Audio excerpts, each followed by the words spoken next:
Ó Mãe Santíssima, intercedei por nós para que possamos bem compreender os ensinamentos de vosso Divino Filho, nosso Senhor e Salvador Jesus Cristo, e as explicações dos pais da Igreja.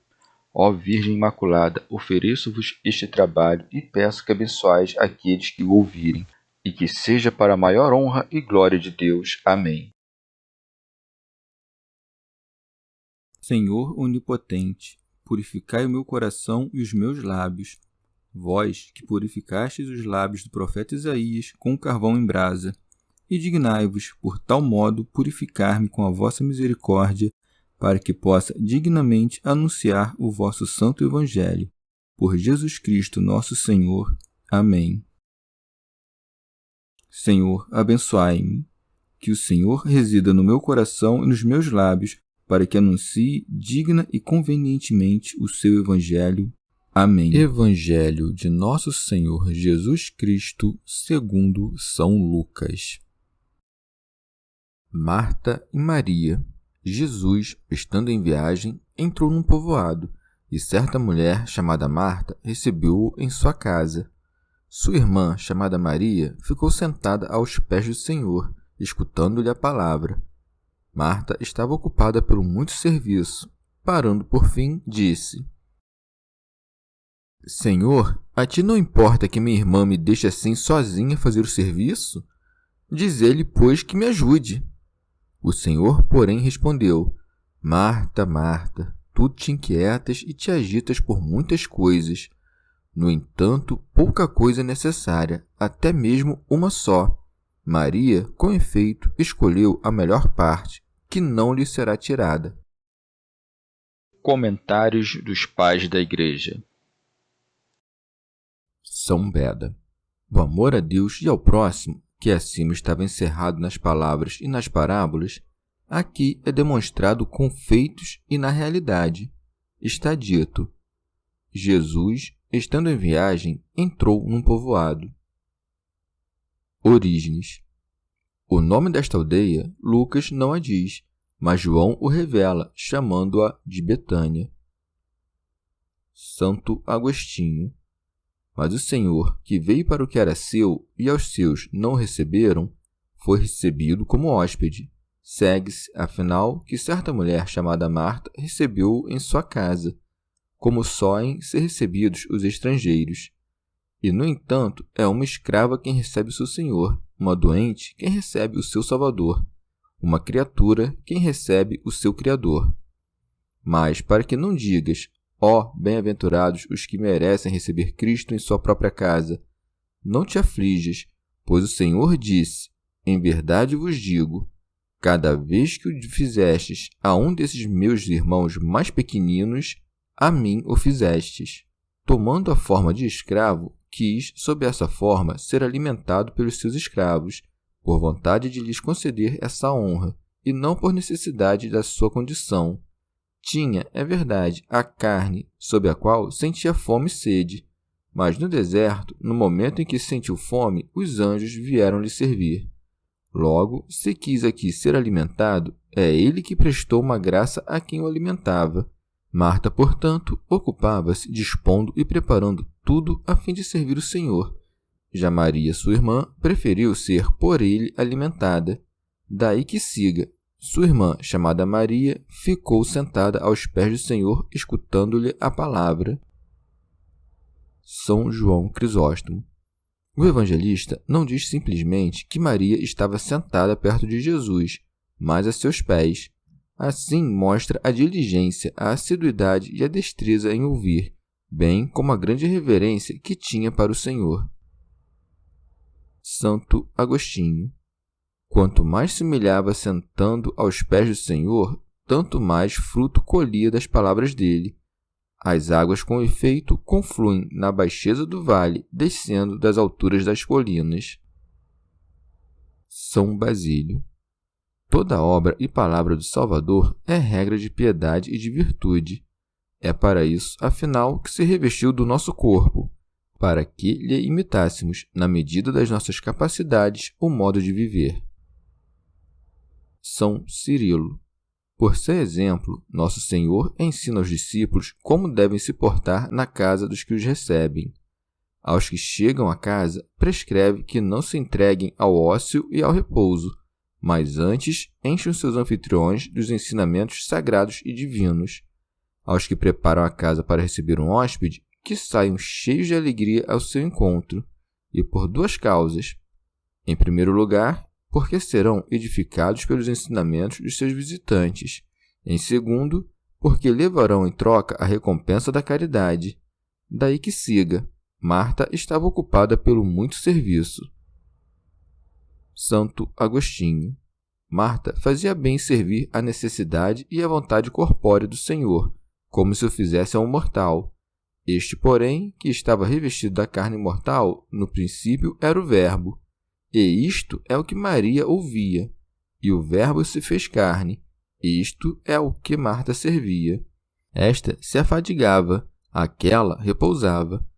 Porém, Marta, sobrecarregada do seu trabalho e do seu serviço, interpela o Senhor e queixa-se da sua irmã, pois segue: Senhor, a ti não importa que minha irmã me deixe assim sozinha a fazer o serviço? Dize-lhe, pois, que me ajude. Maria, com efeito, estava absorta na doçura da palavra do Senhor. Marta preparava um banquete para aquele cujo banquete Maria já desfrutava. Ora, naquele momento em que Maria ouvia tão docemente a dulcíssima palavra de Jesus e recebia em seu coração absorto o seu alimento, ao ser interpelado o Senhor por sua irmã, que medo ela não terá sentido que da boca do Senhor saíssem essas palavras: levanta e ajuda tua irmã. Estava, afinal, retida por uma espantosa doçura, uma doçura da mente muito superior a qualquer doçura do estômago, mas preferiu aceitar a acusação de ociosa e confiou ao arbítrio do juiz a sua causa, não despendendo nenhum esforço em sua própria defesa. Temia que, caso tentasse preparar uma resposta, sua atenção às palavras do Senhor acabasse afrouxando. Respondeu então o Senhor, a quem a palavra não oferecia dificuldade nenhuma, porque era ele mesmo a palavra. Daí segue: o Senhor, porém, respondeu: Marta, Marta, tu te inquietas e te agitas por muitas coisas. A repetição do nome é sinal de amor, ou talvez um modo de fazê-la ouvir mais atentamente. Chama 2 vezes. Marta ouve. Andas inquieta com muitas coisas, isto é, ocupas-te com muitas coisas. Com efeito, o homem, quando serve, quer atender a todas as necessidades da sua visita, mas nem sempre consegue. Busca-se o que falta, prepara-se o que se tem à mão, e a alma se distende em várias direções, pois se Marta sozinha desse conta de tudo, não pediria o auxílio da irmã. Inquieta-se com muitas coisas, com coisas diversas, porque são coisas carnais, são coisas temporais. Uma só, porém, está à frente de muitas. Com efeito, não é de muitas coisas que veio uma só, mas de uma só que vieram muitas. Daí que siga. No entanto, pouca coisa é necessária, até mesmo uma só.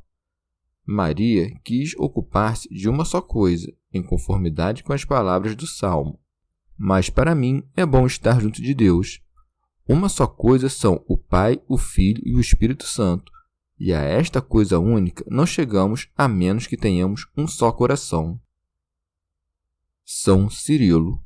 Ou ainda, quando alguns de nossos irmãos receberem a Deus em sua casa, não se encham de excessivas inquietações, nem procurem o que não está à mão, mas excede toda necessidade. Tudo o que é supérfluo, com efeito, torna-se um peso. Aos que querem oferecê-lo, gera enfado.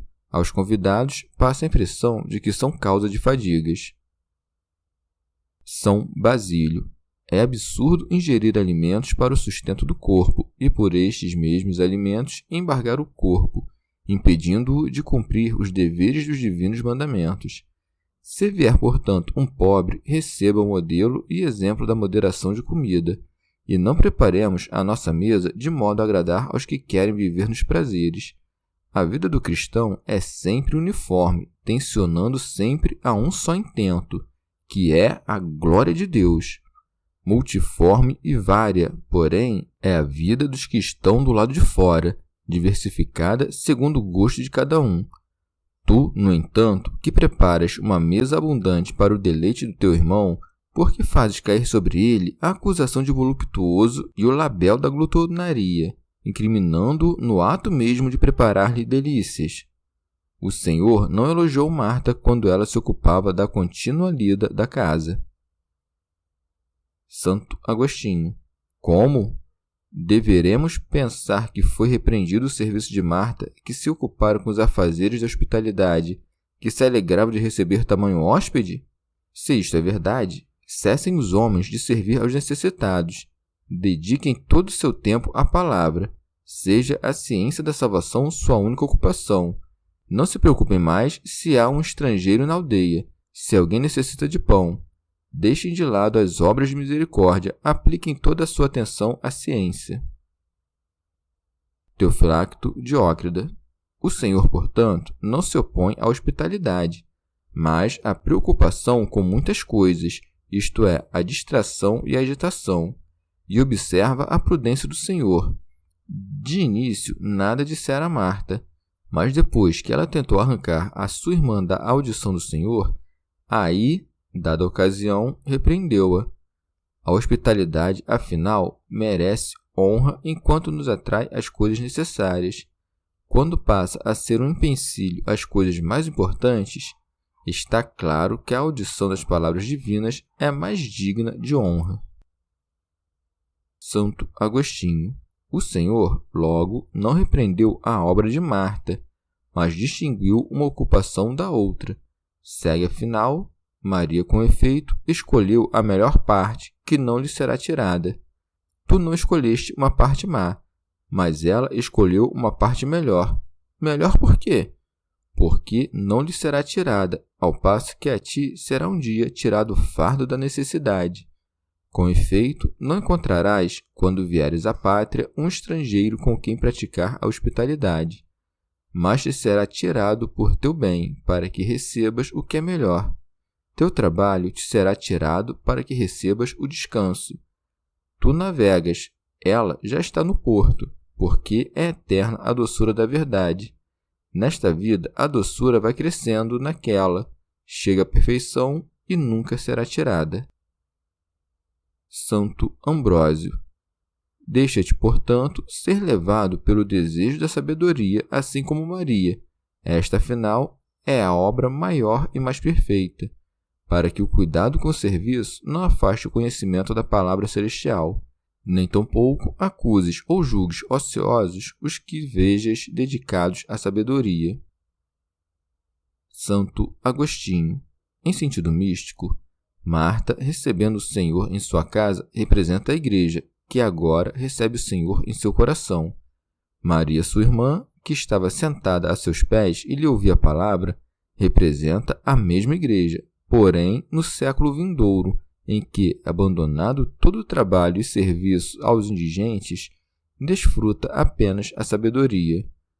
Ao se queixar que sua irmã não a ajuda, dá com isto uma ocasião a que fale o Senhor e mostre que esta Igreja se afadiga e anda inquieta com muitas coisas, quando é necessária apenas uma, a qual se chega pelos méritos do seu serviço. A Maria, porém, diz ele que escolheu a melhor parte, porque, através da primeira, se chega a esta, que não lhe será tirada. São Gregório Magno. Ou ainda, em Maria, que sentada ouvia as palavras do Senhor, está expressa a vida contemplativa. Em Marta, ocupada com o cumprimento de serviços exteriores, está representada a vida ativa. Os cuidados de Marta não sofrem repreensão, os de Maria, porém, recebem louvor, porque são grandes os méritos da vida ativa, mas preferíveis os da contemplativa. Daí que esteja dito que a parte de Maria jamais lhe será tirada, porque as obras da vida ativa passam com o corpo, os gozos da contemplativa robustecem depois da morte. Chegamos ao fim de mais um dia de comentários da Catena Áurea. Muito obrigado por ficarem até aqui, que Nossa Senhora derrame suas graças sobre nós e até amanhã.